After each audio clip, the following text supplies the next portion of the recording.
നമസ്കാരം. ഞാൻ ഇന്ന് പറയാൻ പോകുന്ന ജൈനോ റീഗൻ്റെ കഥയാണ്. ജൈനോ റീഗൻ എന്ന് പറഞ്ഞൊരു സുന്ദരി കൊച്ച്. അതായത് അതിന് 4 വയസ്സ് കണ്ടേ ഉള്ളൂ. ഈ 4 വയസ്സുള്ള ഈ സുന്ദരി കൊച്ചിൻ്റെ കഥയാണ്. അപ്പം യഥാർത്ഥത്തിൽ ഈ കൊച്ചിൻ്റെ പേര് ഞാനൊന്ന് മാറ്റിയിട്ടുണ്ട് അതിൻ്റെ പ്രൈവസി കീപ്പ് ചെയ്യാനായിട്ട്. ഞാൻ ONGC ക്രംലിനിൽ വർക്ക് ചെയ്യുന്ന സമയത്ത് അവിടെ haematology, oncology, bone marrow transplant unit work ചെയ്യുന്ന സമയത്ത് അന്ന് അവിടുത്തെ കൺസൾട്ടൻറ്റ് ഡോക്ടർ ആനമാറയുണ്ട്, ഡോക്ടർ മൈക്കിൾ കാപ്ര ഉണ്ട്, ജെയിൻ പിയേഴ്സ് ഉണ്ട്, ഹെമറ്റോളജിയിൽ പ്രൊഫസർ ഓവൻ സ്മിത്ത് ഉണ്ട്, അതുപോലെ ഡോക്ടർ എംഗസ് മാർക്കി ഉണ്ട്. അവർക്ക് വേൾഡ് റിനൗൺഡ് ആയിട്ടുള്ള കൺസൾട്ടൻസ് ആയി. എന്നാലും ഇതിൻ്റെ ഫെയിലിയർ റേറ്റ് ഉണ്ട് എന്നുള്ളതൊന്ന് അറിയിക്കാൻ വേണ്ടിയാണ് ഞാൻ ഈ പറയുന്നത്. അപ്പം ഞാൻ കേരളത്തിൽ പ്രശസ്തമായിട്ടുള്ള ഒരു ക്യാൻസർ സെൻ്ററിൽ ഞാൻ വർക്ക് ചെയ്തിട്ടുണ്ട്. അത് കഴിഞ്ഞിട്ടാണ് ഞാൻ അവിടെ ചെല്ലുന്നത്. പക്ഷേ അവിടുത്തെ അപ്രോച്ച് ഇവിടുത്തെ അപ്രോച്ച് നിന്ന് ടോട്ടലി ഡിഫറൻ്റ് ആണ്. ഇവിടെ ഈ ഈ സെൻറ്ററിൽ ഇവർ 5 വർഷം കൊണ്ടുപോകുന്നുണ്ട്, ഞാൻ 15 വർഷം കൊണ്ടുപോകും. അങ്ങനെ ആ ഒരു സെറ്റപ്പാണ്. അപ്പം ഞാൻ അതിലേക്ക് പോകുന്നില്ല. അപ്പം ഞാൻ ഈ ജൈനോ റീഗൻ്റെ കഥ പറയുന്നത്, ഈ ജൈനോ റീഗൻ ഒരു 4 വയസ്സുള്ള കൊച്ചാണ്. 5 വയസ്സായി സ്കൂളിൽ പോകാൻ റെഡിയായിരിക്കുന്ന കൊച്ചാണ്. ഒരു ദിവസം പനി വന്നു.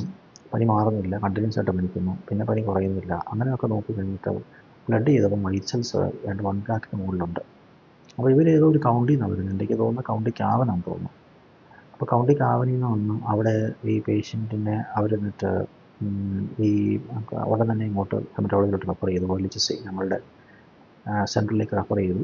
അപ്പോൾ ഇവിടുന്ന് ആരോ പോയി കണ്ടു. എനിക്കന്ന് എംഗസാണ് പോയി കണ്ടിട്ട് പേഷ്യൻറ്റിനെ എടുത്തുകൊണ്ട് ആംബുലൻസിൽ എടുത്ത് വരികയായിരുന്നു. ഇവിടെ കൊണ്ടുവന്ന് കഴിഞ്ഞു. അത് കഴിഞ്ഞിട്ട് ഇൻഡക്ഷൻ വിത്ത് ഹൈഡ്രേഷനും കൊടുത്തുകൊണ്ടുള്ള കീമോ സ്റ്റാർട്ട് ചെയ്തു. ഫസ്റ്റ് ഇൻഡക്ഷൻ കഴിഞ്ഞപ്പോൾ തന്നെ പേഷ്യൻ്റ് സെപ്സിസിലായി.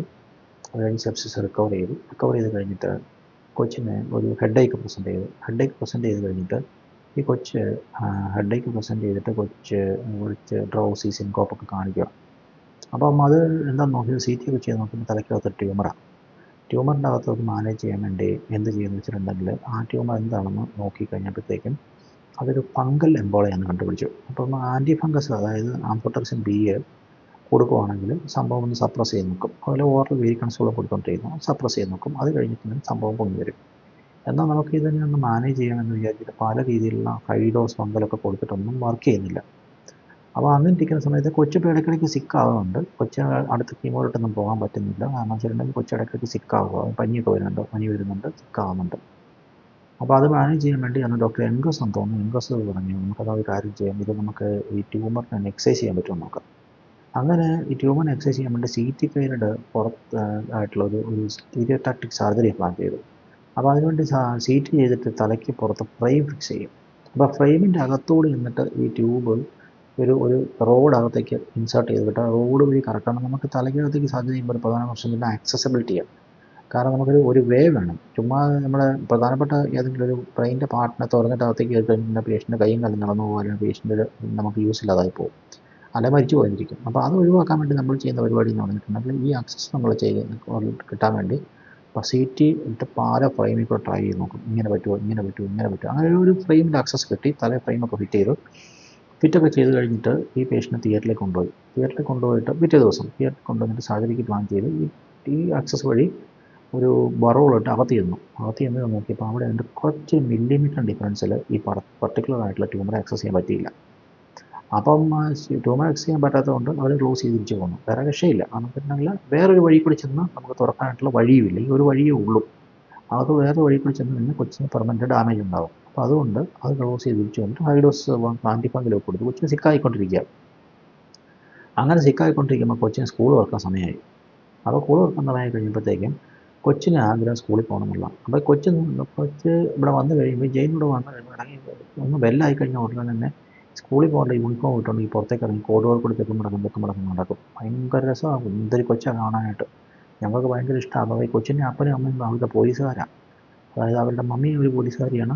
അപ്പനും അതായത് നല്ല ബ്യൂട്ടിഫുൾ, നല്ല ഹൈറ്റും വെയിറ്റും പേഴ്സണാലിറ്റിയൊക്കെ ഉള്ള നല്ല പേഴ്സണാലിറ്റി അവരെ കാണാനായിട്ട്. കൊച്ചു തന്നെ ഞങ്ങളുമായിട്ട് ഭയങ്കര കൂട്ടാണ്. എന്നെയൊക്കെ ഭയങ്കര ഇഷ്ടമാണ് കൊച്ചിനെ. ഞങ്ങളൊക്കെ എടുത്തുകൊണ്ടാണ് കാണുന്നത് കൊച്ചിനെ. അങ്ങനെ നടക്കുന്ന കൊച്ച് സ്കൂളിൽ പോകാൻ ആഗ്രഹം. അപ്പോൾ ഒന്നും തന്നെ സ്കൂളിൽ പോകാൻ തീരുമാനിച്ചു. അപ്പോൾ സോറി യംഗസ് ഡിസൈഡ് ചെയ്ത് നമുക്കൊരു കാര്യം സ്കൂളിൽ വിടാം, കൊച്ചിൻ്റെ ആഗ്രഹമല്ലേ, മിക്ക വിഷ് എന്ന് പറഞ്ഞ പരിപാടിയുടെ പാർട്ടായിട്ട്. എന്നിട്ട് ഇവിടുന്ന് ഒരു ടീം അവിടെ പോയി സ്കൂളിൽ പോയി നോക്കി, സ്കൂളിൽ പ്രിൻസിപ്പളുമായിട്ടെല്ലാം ഡിസ്കസ് ചെയ്തു. അങ്ങനെ പ്ലാനും പദ്ധതിയെല്ലാം റെഡിയാക്കി.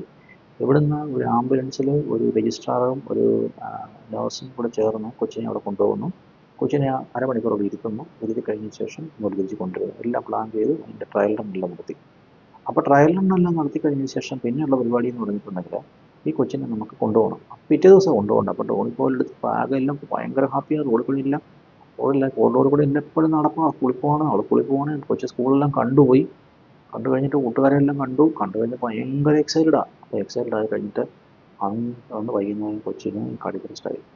അപ്പോൾ ഈ കൊച്ചിന് ഹൈപ്പോക്സിയാണ്, സിക്കായിരുന്നു, വയ്യാതിരുന്ന കൊച്ചായിരുന്നു, ഹൈപ്പോക്സിയ കാർഡിയക് അറസ്റ്റ് ആയത്. അപ്പോൾ റീസസിറ്റേറ്റ് ചെയ്യാൻ വേണ്ടി പരമാവധി ശ്രമിച്ചു കഴിഞ്ഞിട്ട് പിന്നെ അത് കഴിഞ്ഞിട്ട് ഒരു ഐസിയിലോട്ടൊന്ന് ട്രാൻസ്ഫർ ചെയ്യാനായിട്ട് ഒട്ടും ബി പി പിക്ക് ചെയ്യുന്നില്ല. പിന്നെ ഫ്ലൂയിഡ് കൊടുത്തിട്ട് പിന്നെ അത് കഴിഞ്ഞിട്ട് ബ്ലഡ് കൊടുത്ത് ചലഞ്ച് ചെയ്തിട്ട് പൊക്കാനൊക്കെ നോക്കി. അപ്പോൾ ഒന്നും പറ്റുന്നില്ല. പിന്നെ എക്സ്റ്റേണൽ പേസർ ഇട്ടിട്ട് പിടിച്ച് കൊണ്ടുപോകാൻ നോക്കി, അതും ശരിയാവുന്നില്ല. എന്നിട്ട് അവസാനം പിന്നെ ഒരു അരമണിക്കൂറിന് ശേഷം അവർ ഉപേക്ഷിക്കുമായിരുന്നു. അപ്പോൾ അങ്ങനെ ഉപേക്ഷിച്ച് കഴിഞ്ഞ് എല്ലാവരും ടീയേഴ്സ്, വെള്ളക്കാരെല്ലാം കരയുമായിരുന്നു. ആ കണ്ണിൽ കൂടെ പൊടോന്ന് ഒഴുകുക. നമ്മൾ കരയുന്നത് അയ്യോ ആളൊന്നും വിളിച്ചില്ല, പക്ഷെ അവരുടെ കണ്ണിൽ കൂടെ വലിയൊരു ഒഴുകുക. അപ്പനും അമ്മയും ഭയങ്കര കാര്യത്തിൽ ആകെ ഒരു പ്രഷ്യസ് ബേബിയാണ്. സുന്ദരി കൊച്ചാണെന്നറിയോ, ഞാൻ സ്മാർട്ടാണെന്നറിയോ. ആ കൊച്ച് ഞങ്ങളുടെ മുമ്പിൽ വെച്ച് പോകുന്ന എല്ലാവരും കരയുമായിരുന്നു. നമ്മളെല്ലാവരും ടോട്ടലി ഡെവസ്റ്റേറ്റിംഗ് ആയിട്ടുള്ള സിറ്റുവേഷൻ. അപ്പോൾ അങ്ങനെ ഒരു മരണം ഞാൻ ഇപ്പോഴും ഓർക്കുന്നുണ്ട്. ആ കൊച്ചിനെ ഒരിക്കലും മറക്കത്തില്ല.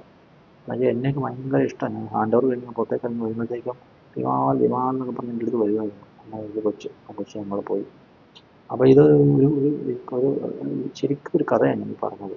അവരുടെ ആ ഒരു അവസാന നിമിഷം. അത് പിറ്റേ ദിവസം ഞാൻ സ്കൂളിൽ പോകണമെന്ന് ആഗ്രഹമാണ്. എല്ലാം ശരിയാക്കി വെച്ചിരിക്കുക. പക്ഷെ തലേ ദിവസം വൈകുന്നേരം കൊച്ചു വെച്ചു. എല്ലാം പ്ലാൻ ചെയ്ത് വെച്ചിരുന്നു. എല്ലാം ട്രയൽ റൺ വരെ ചെയ്തതാണ്. കൊച്ചിനെ സ്കൂളിൽ കൊണ്ട് കാണിച്ചു, തിരിച്ചു കൊണ്ടുവന്നു. പിറ്റേ ദിവസം ക്ലാസ്സിൽ പോയി ഇച്ചിനായിരുന്നു, അരമണിക്കൂർ ഇരുത്തി തിരിച്ചു കൊണ്ടുവന്നു. രജിസ്ട്രാർ എല്ലാം റെഡി ആയിരിക്കുക പോകാനായിട്ട്. പക്ഷെ കൊച്ചിനെ കൊണ്ടുപോകാൻ പറ്റിയില്ല. എനിക്ക് പക്ഷെ ആഗ്രഹം കൊച്ചിനെ സാധിച്ചു കൊടുക്കാൻ പറ്റില്ല. കൊച്ചു പോയി. Totally devastating situation. ഒരു വേറൊരു കഥയായിട്ട് പറയാൻ പറ്റുന്നുണ്ട്. അതുപോലെ വേറൊരു കഥയായിട്ട് ഞാൻ അടുത്ത ദിവസം വരുന്നത് ലൈവ് സ്റ്റോറീസ് അതൊക്കെ totally heart breaking stories. So ഈ സ്റ്റോറി നിങ്ങൾക്ക് ഇഷ്ടമാണെങ്കിൽ നിങ്ങൾ കമൻറ്റ് ചെയ്യുക, ലൈക്ക് ചെയ്യുക. അതുപോലെ തന്നെ ഇതുപോലെ മനോഹരമായിട്ടുള്ള ഡെവസ്റ്റേറ്റിംഗ് ആണ്, പക്ഷേ സ്റ്റിൽ ഒത്തിരി ഇൻഫോർമേറ്റീവ് ആയിട്ടുള്ള സ്റ്റോറി ആയിട്ട് വരുന്നതായിരിക്കും. Thank you very much.